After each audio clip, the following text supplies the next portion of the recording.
महिला के 2.5 साल में 25 बार मां बनने की क्या है हकीकत, आगे खबर हम आपको दिखाएंगे। साथ ही बताएंगे अयोध्या में बहुत जल्द राम दरबार की स्थापना होगी। इस खबर के बारे में भी विस्तार से बताएंगे।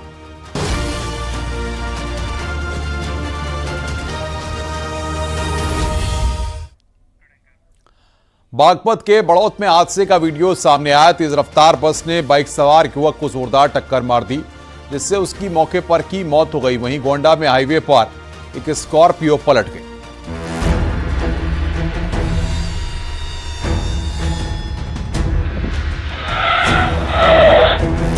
रूह कपा देने वाला ये मंजर दिल्ली सहारनपुर हाईवे का है, जहां तेज रफ्तार बस ने एक बाइक सवार को जोरदार टक्कर मार दी। इसके बाद बाइक सवार उछलकर दूर जा गिरा। हादसे के बाद वहां पर मौजूद हर कोई दहशत में था। मौके पर भीड़ जमा होने लगी। शख्स बुरी तरह घायल था। लोगों ने पुलिस को सूचना दी। मौके पर पुलिस भी पहुंची, लेकिन तब तक बाइक सवार दम तोड़ चुका था। पुलिस ने मृतक के शव को कब्जे में लेकर पोस्टमार्टम के लिए भिजवा दिया। परिजनों को भी सूचना दी गई। बागपत के बड़ौत की यह घटना है। घटना के वक्त बस ट्रक को ओवरटेक कर रही थी और इसी बीच बाइक बस की चपेट में आ गई। वीडियो में देखा जा सकता है कि कैसे बस ट्रक के साथ साथ आगे बढ़ रही थी, लेकिन बस ड्राइवर ने गाड़ी रोकी नहीं और वो मौके से फरार हो गया। युवक का नाम सलीम बताया जा रहा है, जो दिल्ली की एक प्राइवेट कंपनी में काम करता था। वो अपने गांव लौट रहा था, लेकिन उससे पहले ही यह हादसा हो गया। परिजनों ने बस चालक के खिलाफ पुलिस में शिकायत दर्ज करवाई है।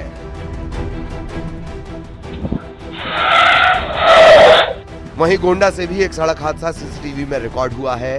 कर्नलगंज कोतवाली इलाके में एक स्कॉर्पियो पेट्रोल पंप के सामने वाले हाईवे पर पहुंची। घटना के वक्त गाड़ी की रफ्तार ज्यादा थी, इसके चलते उसके ड्राइवर का संतुलन बिगड़ गया। देखते ही देखते स्कॉर्पियो सड़क पर पलट गई। हादसे के समय एक सफेद कार रॉन्ग साइड पर आती हुई दिखाई दी और कहा जा रहा है कि उससे बचने की कोशिश में यह हादसा हुआ। कार में सवार लोग घायल हो गए। गोंडा लखनऊ हाईवे पर भंबुआ चौकी के पास यह हादसा हुआ। हादसे के बाद गाड़ी क्षतिग्रस्त हो गई। गाड़ी में 5 लोग सवार थे, जिनमें से 2 लोगों को चोट आई है और इलाज के बाद उन्हें छुट्टी भी दे दी गई। Bureau report, news 18।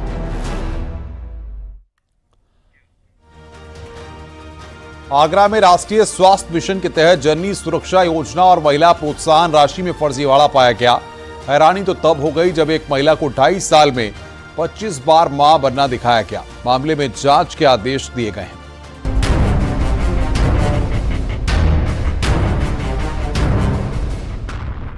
क्या कोई महिला 25 बार मां बन सकती है, और वो भी मात्र 2.5 साल के अंदर? ये तो बिल्कुल ही असंभव है। लेकिन आगरा के फतेहाबाद सामुदायिक स्वास्थ्य केंद्र में एक महिला को 2.5 साल में 25 बार मां बनना दिखाया गया।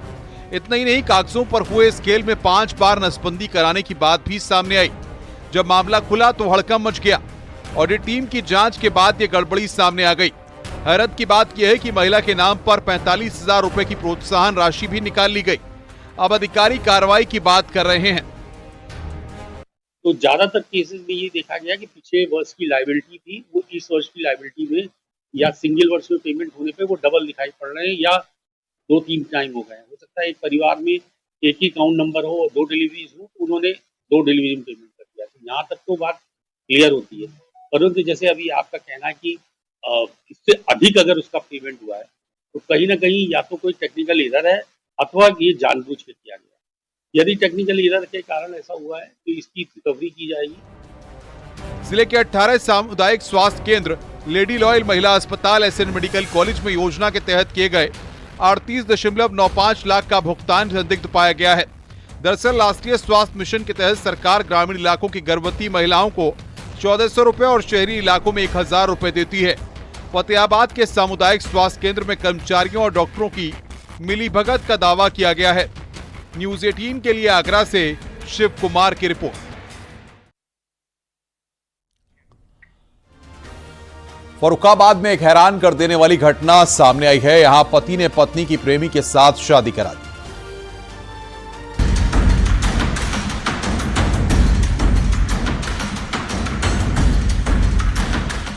फर्रुखाबाद की कायमगंज तहसील परिसर से आई ये तस्वीरें चर्चा के केंद्र में आ गईं, जहां दूल्हा और दुल्हन ने एक दूसरे के गले में वरमाला डाली।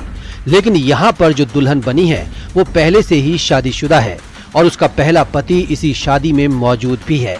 दरअसल दोनों की शादी 2 साल पहले हुई थी। ऋचा को राहुल अपनी दुल्हन बनाकर लाया था, लेकिन ये रिश्ता 2 साल भी नहीं चल पाया। कहा जा रहा है कि दोनों के बीच अक्सर विवाद रहता था और इसकी वजह से वैष्णवी अपने मायके रहने चली गई। ऋचा का किसी दूसरे युवक के साथ प्रेम प्रसंग चल रहा था और दोनों ने एक दूसरे से शादी करने का फैसला लिया। वहीं जब राहुल को इस बात का पता चला तो वो भी मान गया। अच्छा, ये क्या वजह बनी है जो आपको शादी दूसरी करनी पड़ी? होगी कुछ वजह। हाँ? होगी कुछ वजह। अरे जो वजह वो बताओ। रखना नहीं चाहते थे वो, हम रहना नहीं चाहते। आपको परेशानी थी उनसे? अच्छा, यहाँ भी कौन थी आपकी? क्या नाम इनका था? अच्छा, ऐसी क्या वजह बनी उनको दूसरी शादी करनी पड़ी? पता नहीं, अपने आप छोड़ के चली गई हमको। कितना टाइम हुआ? 2 साल हुई शादी। अच्छा, आपके रजामंदी से ये सब हुआ है? क्या? हाँ। पहले पति ने अपनी पत्नी को उसके प्रेमी के साथ विदा कर दिया। फिलहाल ये मामला पूरे इलाके में चर्चा का विषय बना हुआ है। पिछले दिनों संत कबीर नगर से भी ऐसा ही मामला सामने आया था, जब एक शख्स ने अपनी पत्नी की शादी उसके प्रेमी से करा दी थी। लेकिन कुछ ही दिन बाद प्रेमी की मां ने महिला को उसके पहले वाले घर भिजवा दिया था। Bureau report, news 18।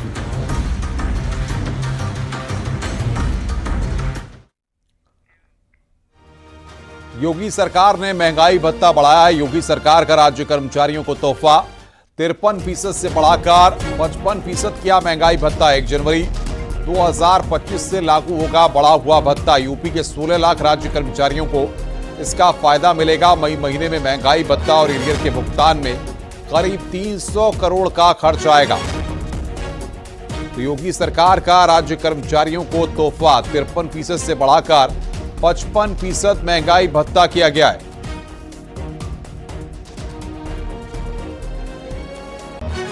Uttar Pradesh के 16 लाख राज्य कर्मचारियों को इसका फायदा मिलेगा। 1 जनवरी 2025 से लागू होगा बढ़ा हुआ भत्ता।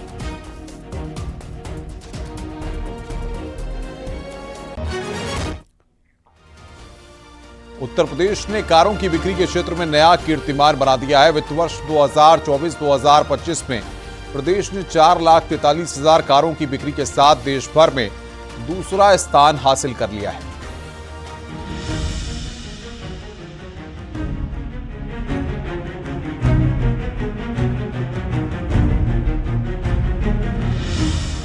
उत्तर प्रदेश आर्थिक प्रगति की ओर बढ़ता जा रहा है। वित्त वर्ष 2024 और 25 में प्रदेश ने 4.43 लाख कारों की बिक्री के साथ देश भर में दूसरा स्थान हासिल किया है। यह आंकड़ा प्रदेश की बढ़ती आर्थिक क्षमता को दर्शाता है। महाराष्ट्र अभी भी 4.68 लाख कारों की बिक्री के साथ पहले स्थान पर काबिज है। गुजरात, हरियाणा, कर्नाटक और तमिलनाडु जैसे राज्य यूपी से काफी पीछे छूट गए हैं।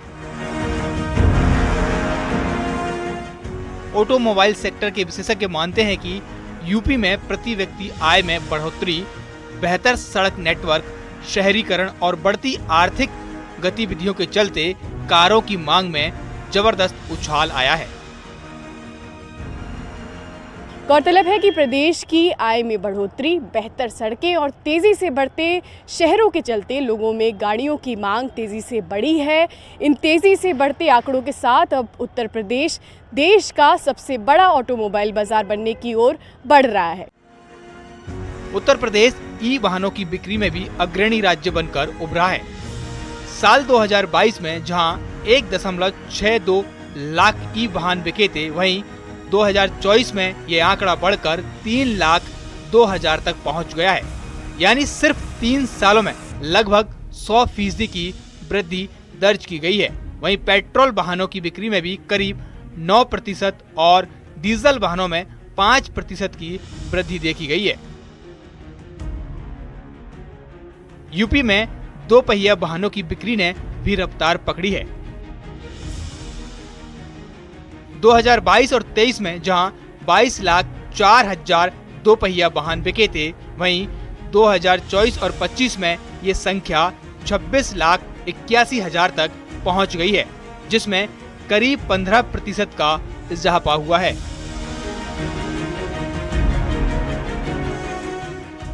Bureau report, news 18।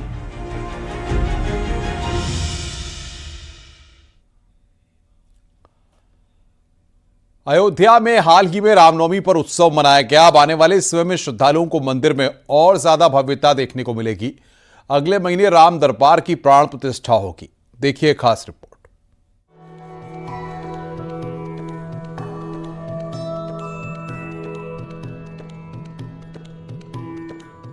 हाल ही में अयोध्या में रामनवमी के मौके पर धूमधाम से रामोत्सव मनाया गया। देश के कोने कोने से यहाँ श्रद्धालु पहुँचे। अयोध्या में तो वैसे रोज ही उत्सव का माहौल रहता है, लेकिन आने वाले दिनों में श्रद्धालुओं की खुशी और बढ़ने वाली है, क्योंकि कुछ ही दिनों बाद राम मंदिर में राम दरबार की स्थापना होने वाली है। के दरबार में एक बार फिर प्राण प्रतिष्ठा का उत्साह देखने को मिलेगा। एक बार फिर मुख्य मंदिर यानी कि रामलला के मंदिर के प्रथम तल पर राम दरबार के साथ परकोटे में लगाए जाने वाले सप्त मंदिरों की मूर्तियों को लेकर के प्राण प्रतिष्ठा का उत्सव मनाया जाएगा और यह उत्सव मई माह में मनाया जाएगा, जिसको लेकर तैयारियां लगभग पूरी कर ली गई हैं। भगवान रामलला के मुख्य मंदिर के प्रथम तल पर भगवान राम के दरबार की स्थापना होगी, तो वहीं परकोटे पर तमाम देवी देवताओं के मंदिरों की स्थापना होनी है, जिसको लेकर मूर्तियाँ जयपुर से इसी माह अयोध्या पहुँच जाएंगी और इन मूर्तियों को अक्षय तृतीया के शुभ मुहूर्त पर मंदिरों में स्थापित भी कर दिया जाएगा। मूर्तियों की स्थापना के बाद धूमधाम से राम दरबार की प्राण प्रतिष्ठा की जाएगी, जिसका मुहूर्त 1 से 15 मई के बीच निकल सकता है, जिसको लेकर राम मंदिर ट्रस्ट ने ज्योतिषियों से राय भी ली है। हमसे चाहा कि हम लोग उनको एक कोई ऐसा मुहूर्त उपलब्ध कराएं जिस पर कोई प्रश्न चिन्ह ना रहे और जो सर्वोच्च मुहूर्त हो।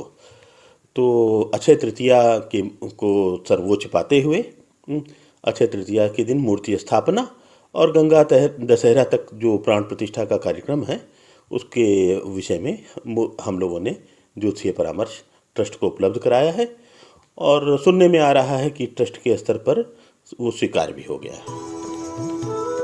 राम मंदिर के प्रथम तल पर प्रभु राम अपने पूरे परिवार के साथ विराजमान होंगे। इतना ही नहीं, राम दरबार में दर्शन को लेकर भी रूपरेखा तय की गई है। रोज 700 से 800 लोग ही राम दरबार के दर्शन कर सकेंगे। राम भक्त प्रथम तल पर यह आप समझ लें कि वहाँ दर्शन के लिए पास की व्यवस्था होगी।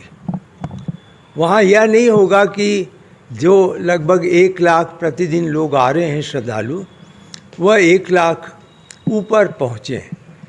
वजन का प्रश्न है, वहाँ भीड़ स्टैम्पीड ना हो, तो वहाँ पे जैसे अन्य आरती के लिए पास बनता है तो होगा फ्री, कोई भुगतान नहीं करना होगा, लेकिन पास से मोटा मोटी अनुमान है कि 1 घंटे में 50 आदमी ऊपर भेजे जाएंगे। रामलला के दर्शन के लिए रोज हजारों की संख्या में भक्तगण पहुंच रहे हैं। नवरात्र के मौके पर 20 लाख से ज्यादा श्रद्धालु अयोध्या आए थे।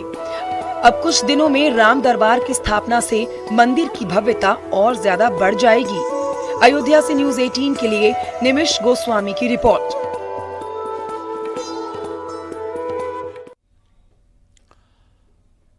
अपराध पर अंकुश और अपराधियों पर सख्त कार्रवाई के लिए आगरा पुलिस नए तरीके अपना रही है।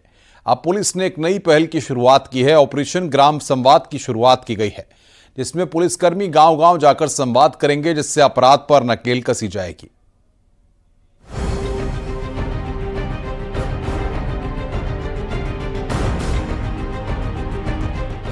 आगरा पुलिस ने नई पहल शुरू की है। इसका मकसद ग्रामीणों के साथ संवाद और समन्वय के जरिए अपराध पर अंकुश लगाने का है।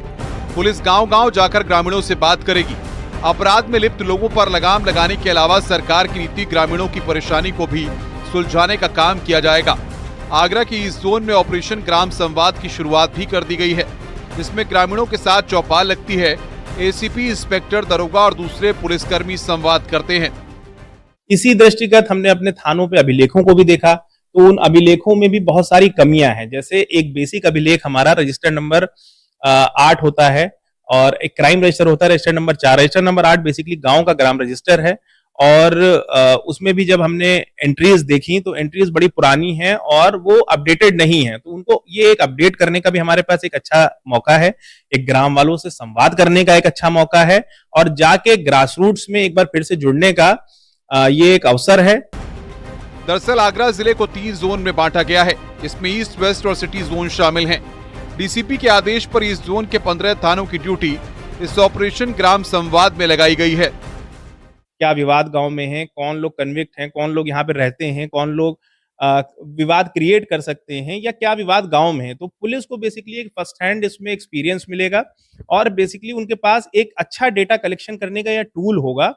और हमारे एसीपीज, हमारे एसओज, हमारा बीट प्रभारी और कई जगह पर जहां पे अवसर लगेगा मैं खुद भी बेसिकली गांव में जाकर लोगों से संवाद करूंगा ताकि उनकी जो डे टू डे की समस्याएं हैं उनका निराकरण हो सके।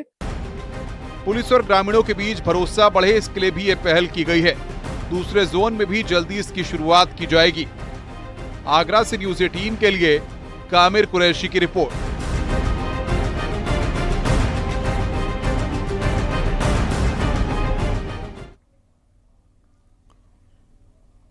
आपने ठंड के मौसम में कंबल बांटते देखा होगा, लेकिन बिहार के बेगूसराय में गजब हो गया। यहां गर्मी में कंबल बांट दिया गया। ये रिपोर्ट देखिए। गौर से देखिए इन माननीय विधायक को जो 40 डिग्री टेम्परेचर में लोगों के बीच कंबल बांट रहे हैं। दरअसल सुरेंद्र मेहता का एक वीडियो वायरल हो रहा है जिसमें बछवाड़ा विधानसभा क्षेत्र में भीषण गर्मी में भी कंबल लोगों को दे रहे हैं। सुरेंद्र मेहता सिर्फ विधायक ही नहीं है, बिहार में खेल की भी जिम्मेदारी इनके पास है। लेकिन मंत्री जी ने तो गर्मी में कंबल बांटकर गरीबों के भावना के साथ ही खेल कर दिया। अब इन मंत्री को कौन बताए और समझाए कि कंबल गर्मी में नहीं ठंडी में बांटने की चीज है। जब वीडियो वायरल हुआ तो मंत्री जी की सफाई भी आई। तो स्थापना दिवस में गरीब गुरबा के लिए जो सामर्थ्य होता है, कहीं फल बंटता है, कहीं मिठाई बंटता है, कहीं कुछ चादर बंटता है, तो हमारी पार्टी के स्थापना दिवस पर उस चादर का वितरण हुआ। सुरेंद्र मेहता का कहना है कि 6 अप्रैल को भारतीय जनता पार्टी का स्थापना दिवस था और इसी मौके पर कंबल वितरण किया गया था।